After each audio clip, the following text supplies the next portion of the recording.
Welcome back, friends, to another DISGAEA RPG video. Lids87 here, and in today's video, we're going to be recapping Yukimaru and Attired Rozalin to see if you guys should be pulling for them. Now, before I get into it though, friends, please remember to hit that like and subscribe button, and shoutouts where shoutouts is due, as I like to give credit where it's due to the DISGAEA RPG fandom page, as that is where I pulled all the stats from for this infographic.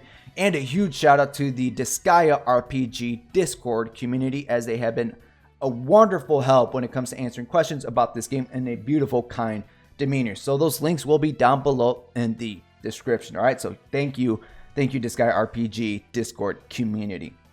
All right, so there's currently a bug. So if you guys go into your banner polls, if you guys haven't done so already, and there's going to be a banner available that's 50 paid nether quartz for Yukimaru and Attired Rozalin. So you can only pull on it once, and that's it if you have the 50 paid nether quartz. And I already know players that have already pulled freaking Attired Rozalin. You guys are lucky.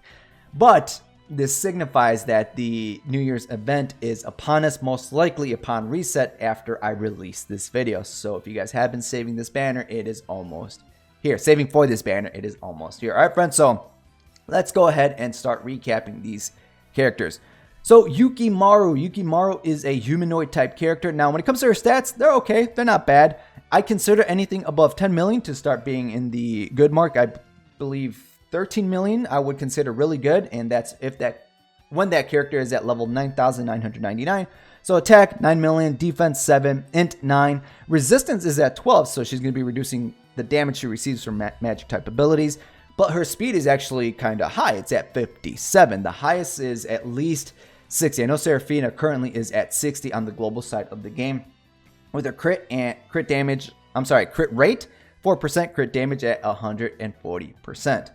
Weapon mastery, she has a 10 weapon mastery to her swords, secondary being bows, and that's a shame that bows is at 8, because a lot of players, or if you don't know, that at weapon mastery 9, you get access to an AoE cheap SP bow ability that decreases the enemy's attack by 10%.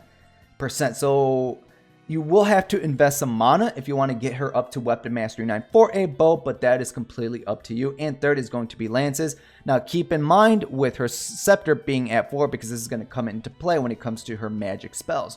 Her character skills, she has 3 of them. All offensive, with one of them that has attack down debuff. So they are single target and AoE. Her NE plus 3 is at an S power. You can reduce the cost to 65 SP by leveling it up. This is single target, and this is going to decrease the enemy's attack by 10%. Now there are cheaper ways to do this, like I just mentioned with the bow, with a cheap AoE doppelganger ability that's going to decrease all the enemies' attack by 10%. So I wish it was a little bit higher, but it does hit pretty damn hard, being at an S power. All right, friends, so take it for what it is. Her magic spells. Now remember I said keep in mind that she has a 4 weapon mastery with her staff. She has the capabilities to learn forget, which could come in handy by making the enemies forget their abilities. They won't be able to use abilities, keeping you safe for a few turns, especially if they have AoE nukes. And she also has built into her kit, she has resistance down debuffs, one at 30% and the other one up to 50%. And at weapon mastery 30, she can induce sleep on the enemy. It is single target, but at that point, again, there are other allies or other party members that can inflict sleep on the enemies at a much cheaper SP cost. So I would not go out of my way to work on Yukimaru's weapon mastery unless you seriously want to, I don't know, for the trolls, so to say, but I would not invest in her staff weapon mastery. Just take forget, and then there you go. When it comes to her evil teas, she is going to be boosting her own water damage with her main evil tea by 60%. And as you guys saw, she actually does water type damage with her primary character skills, so she's going to be hitting that much harder. NE1, this is where it starts coming into play. You guys already saw a spoiler right there. You guys already saw that. I'm sorry. This is NE1 is where she's going to come into play with sword and axe type allies. When they have a sword or an axe equipped, they will get a little bit of SP regeneration at the start of every turn by 7. So that is not bad. I do value SP regeneration at the start of every single damn turn, because that means your allies are going to be able to spam their abilities a little bit more. So I would only take NE1 if you're going to be building a sword and axe team. In E5, allies will reduce the damage they receive from monsters by 12%, and in E7, this will increase your allies' damage dealt to monsters by 12%. Now, mind you, this is your allies, not your entire party, so to my understanding, Yukimaru will be missing out on some of that damage. And that is quite the investment to go all the way up to NE7. I would rather use those Rainbow Printies, unless RNG was very kind to you and give you massive amounts of duplicates for her as you chase for Attired Rozalin. So I would not invest that many Rainbow Printies. So how many should you invest? If you're going to be building that Sword and Axe team, only one duplicate or Rainbow Printy. Aside from that, I would not really invest into Yukimaru unless you actually like her. Zam. Alright, let's take a look at Attired Rozalin, the main character that a lot of players are going to be pulling for. When it comes to her stats, they're not bad. Attack 10 million, that's pretty good in my opinion. Defense 9 million, okay. Int at 10 million, resistance at 9 million, but her speed is at a flat 58, so she's going to be fast. Give her those arrow boots to increase it by an additional 4. She is going to be going very fast, probably faster than Noel. Yeah, I would say faster than Noel. So there's that. Her crit rate 4%, crit damage 140%. When it comes to her weapon mastery, she has a very high weapon mastery when it comes to bows. And as we were just talking about with Yukimaru, Attired Rozalin has access to that weapon mastery 9 AoE doppelganger ability that is going to decrease the enemy's attack by 10%. Now, if I remember correctly, I believe the power of that ability is at G. I remember it was weaker than DISGAEA's AoE. I believe DISGAEA's can go up to an F+, but I mean, there is a debuff built into Doppelganger, so there's that. Her secondary is going to be Staff. She has a high weapon mastery at 9, and her third is going to be Guns or Pistol, with a weapon mastery of 8. Character skills, she actually has 4 of them. Level 1, it can go up to E+. This is single target at 15 SP. That's pretty cheap, and it is a single target attack. Not bad. Her level 50 skill is going to target your party followed by an ally. So it's going to be a small heal towards your party, followed by it's going to remove or cleanse one debuff from one of your allies. Level 200 is an AoE attack in her NE +3. It's an AoE attack followed by a self buff, which is going to increase her own attack by 30%. Her magic spells, since she has a high weapon mastery with her spells, you will gain access to 2 magic spells unless you would like to build up more of the weapon mastery. So right off the bat, she has access to weapon mastery 4 spell, which is a single target fire spell. Her weapon mastery 9, you're going to decrease the enemy's int by 20 up to 30%, and this is further boosted at 22 weapon mastery, which can go up to 55% int down. And then after that, she has single target and AoE fire spells.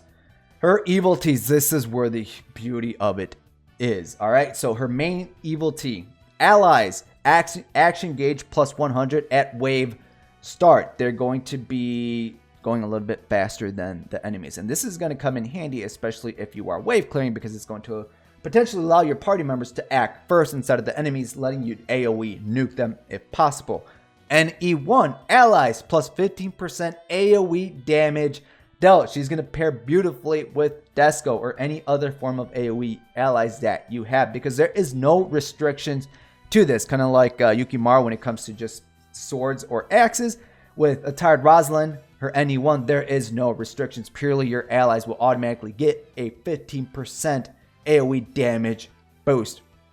NE5, ally with the highest action gauge, they will get a boost to their attack and int by 30% for 1 turn at the end of Rosalin's turn. So this is where I was a little bit confused when it came to reading this, because I thought it was the fastest ally. Again, thank you to the DISGAEA RPG Discord for answering this. So it's after the first ally that acts after Rozalin. So I guess the way to read it is 30 plus 30% attack and int to the ally with the highest action gauge at the turn end. So that's Rosalin's turn end. So as soon as Rozalin is done, the following ally that acts after her on the following turn, that following ally would get an increase to attack and int by 30%. If I'm still reading that off correctly, please let me know down below in the comments. But again, to my understanding, it's the very first character after Rozalin will get an attack boost. So Rozalin is already fast. So if you are just clearing content out with like Rozalin, Attired Rozalin and Desco is going to get a huge boost. Remember, because of the 15% AoE damage and then a huge boost to her attack by 30%. This is beautiful. This is what you want to strive for. And if you have a few more extra pennies, you want to take her to any 7, the party is going to increase their XP gain by 7%, allowing you to take full advantage of the XP gates, letting them level up faster, especially if you give them those free XP bonus in a sense that we did receive as the pre-registration bonus. All right, so how many dupes should you be investing into Attired Rozalin? That is going to be at least 5. Again, because of the NE1, all right, AoE damage boost, beautiful, and her NE5, the ally that acts right after Rozalin, will increase their attack and int by 30%, allowing that party member to hit really hard. All right, friends, so at least NE5. Take her up to NE7 if you can or want, because even later down the line, if you could get a full XP boosting team to level up your brand new characters or weaker characters, by more power to you. It will allow you to boost their XP that much faster. All right, friends, so at least NE5 when it comes to Attired Rozalin. All right, so when it comes to these units, the verdict, where are we at when it comes to these units? Yukimaru, I'm leaning more towards the nay side. Now, she does have access to some debuffs, you know, forget, sleep, attack down, and resist down, but the sleep, it was at weapon mastery 30 for staves. Forget she has, right off the bat, weapon mastery 4. Her attack is at her highest cost ability, which you can inflict with other types of abilities, mainly bows at much cheaper 15 SP, if I remember correctly. And she does have resist down. Her stats are okay. They're not the greatest, but she does have some nice speed, being at 57. Now, where she's going to shine, and I am going to say this though, friends, this is a team composition game. So if you can make her work, you can make her work. More power to you. I fully respect that, all right? So as you guys saw in NE1, she can now give SP regeneration to sword and axe teams. She is going to reduce the damage you receive from monster type enemies at NE5, and she's going to increase her allies' damage dealt towards monsters at NE7. So again, just it's a little bit of an investment for Yukimaru to allow your party members, or your allies I should say, to dish out more damage towards specifically monster type enemies. So there's that, it's a little bit of a niche, but it's not further broken down into like females or male monsters, so to say. So it's specifically monsters. All right, friends, so Yukimaru, I'm leaning more towards the nay side if you are trying to decide for her. When it comes to Rozalin, yes, I'm leaning more towards the I or yeah side. She gives action gauge boost to your allies by 100 at the wave start, allowing them to potentially wipe out that enemy wave. AoE damage up plus 15% with no restrictions. Yes, please, for Desco. Highest action gauge ally after Rozalin gets plus 30% attack and int. Yes, pair her up with Desco or even Laharo, some of those other units that can hit really hard to just allow those party members to nuke down the enemies or boss. And she has a high weapon mastery with bow, giving her access to Doppelganger, which is a cheap AoE bow ability at weapon mastery 9. All right, friends, so Rozalin is going to be a yeah for me, or an I for me. As soon as you pull her, I would say stop there. Don't go for Yukimaru, but it's possible to pick up Yukimaru along the way to chase Attired Rozalin. All right, friends, so that is it for this video. I want to thank you guys for joining me with my I or nay covering Yukimaru and Rozalin. I don't know if that's going to be the official name of these videos. We will see as we progress. Be sure to let me know down below in the comments your overall thoughts about these units, about Yukimaru. Are you a fan of DISGAEA 2? Let me know your overall thoughts about Attired Rozalin. Are you guys going to skip her? Be honest down below. And did you guys pull her with the 50 pay nether quartz? I didn't. Me personally, I'm going to be throwing all my quartz for New Year's Rozalin and hope RNG doesn't shaft me. All right, friends, so all that wonderful stuff down below in the comments. And until next time, friends, good luck and have a good one.